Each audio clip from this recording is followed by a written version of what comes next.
ప్రపంచంలో గాఢ నిద్రలో మనిషి తన దేహము తెలియదు, ఇంద్రియములు తెలియదు, ప్రాణము తెలియదు, మనస్సు తెలియదు. ఆ దేహం ఎక్కడ పడుకుందో కూడా తెలియదు. ఉదయం ఇట్లా బెడ్ మీద నుంచి లేపుతుంది మనస్సు. అది కారణ శరీరము. అక్కడి నుంచి ఎమ్మడే మనసు వచ్చింది, దేహం వచ్చింది, ఇంద్రియములు వచ్చాయి, సృష్టి కనిపిస్తుంది.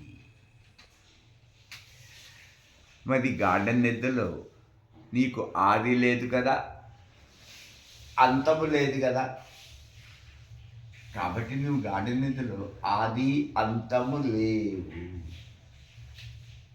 కానీ అక్కడ పూర్తి అజ్ఞానం ఉన్నది.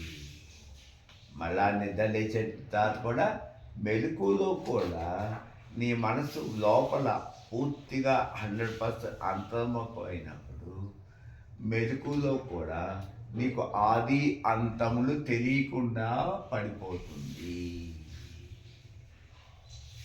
అక్కడ మెలకులో కూడా జాగ్రత్త సుషుప్తి అంటే మెలకులో, స్వప్నంలో, సుషుప్తిలో మనసు పడిపోతుంది.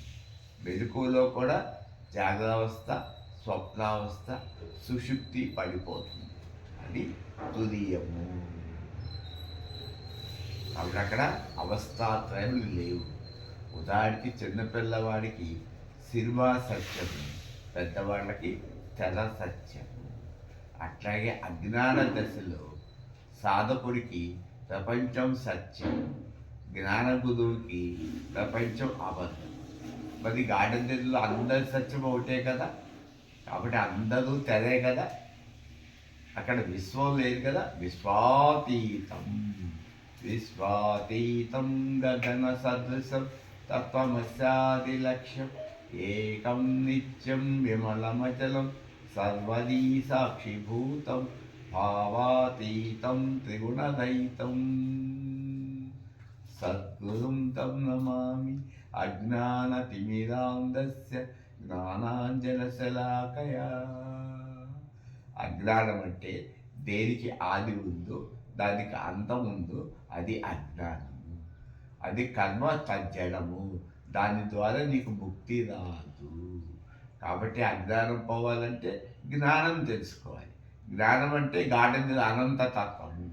అది తెలుసుకున్నప్పుడు అజ్ఞానం మాయమైపోతుంది. కానీ కర్మలు జరుగుతాయి. దానికి ఈ ప్రపంచం ఒక సినిమా లాగా చూస్తాడు జ్ఞాని.